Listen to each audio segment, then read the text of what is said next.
Let's move on now to the issue of how companies like IBM can engage with the financial community. So Keith, can you tell me a little bit more, moving on from that point, what have you guys been doing?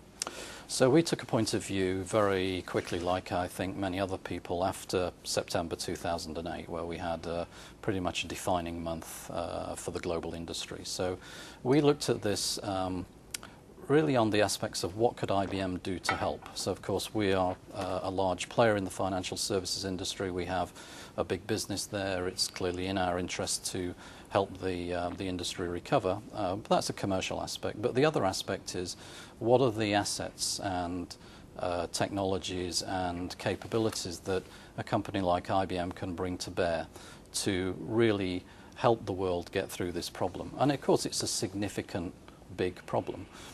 So you have to sort of get through the theory. So we took a view really based on a business point of view about what we thought should happen next. So of course, as we discussed, the world hasn't ended. We're not throwing away the system and starting again. So there are ways to better this system.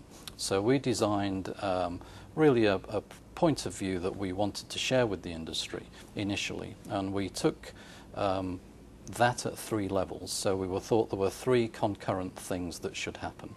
So we thought first and foremost at the level of the firms and at the level of the regulators, there is a significant amount of work to be done so that people can see data better. They can manage risk better in a horizontal way and a holistic way. How regulators collect data and share that data can also be bettered.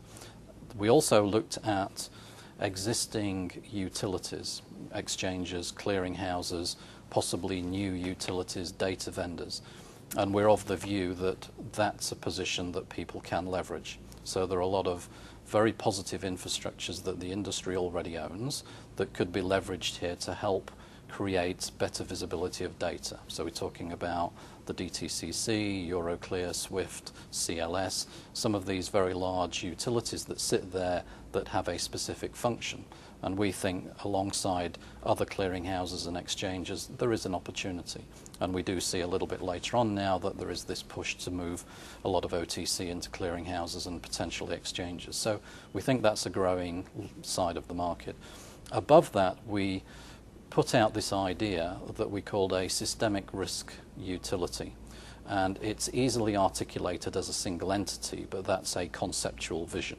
So the likelihood is, pragmatically, it'll be a number of these things. But what we said was, given technology that's available today, and given our knowledge of where supercomputing and technology will be in 5 years' time, we know that you can collect and measure and analyze data today that essentially will help us provide early warning systems and better structure to this market. The challenge is today that data isn't readily available so that it rolls up very easily in that concept. So this is a non-trivial task. It's probably a multi-year task. But there's no better place to start in terms of, the current crisis. Mm-hmm. You're a very brave man, in my opinion, trying to liaise between all these competing political bodies. How challenging has that process been? And in terms of the feedback you've had from the people that you've spoke to, you've mentioned that it's been consistent, but do you think they're all kind of on the same page in terms of working together?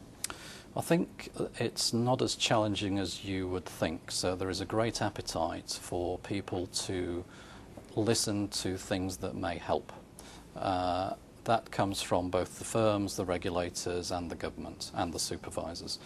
But this is a very thoughtful process, and of course there is a lobbying angle to this in terms of both potential bad regulation as well as good regulation.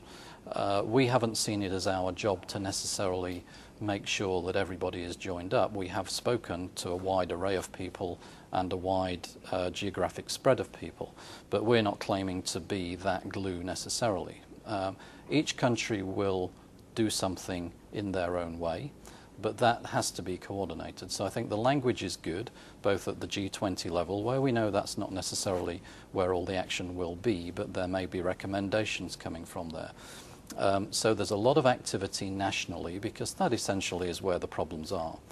Each and every country wants to have its own regulatory body doing the best job it can for the national banks. Then there is really the need not to have any knee-jerk reactions. So to make sure that whatever is done is thoughtful and somewhat agreed. So there is no regulatory arbitrage. People are essentially trying to do the same thing.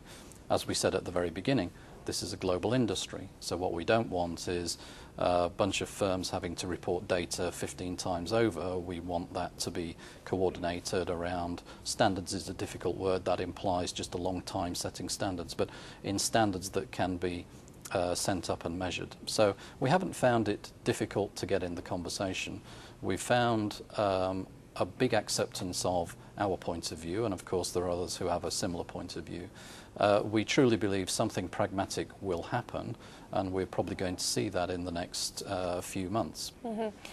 Do you think that there is a danger of there being sort of too big a role for government-led regulators, and therefore actually the problem should really go back to the industry, and people should be prepared to go bankrupt if and when, you know, that might occur? I think that's true. I mean, there has to be a balance, right? So we've gone from what might have been overly light touch regulation, and that goes through the system. So we've had a lot of banks valuing things. The regulators have taken the banks' models to value those assets. We've seen light touch has not necessarily been interventionist enough to really stop bad behaviour and bad activities, or what has turned out to be bad activities. The other thing is you can't regulate everything in such a strict way that you stifle innovation. So you're back to trying to find a balance, and I think that balance will start to be found if we can get some sort of agreement on the idea of transparency.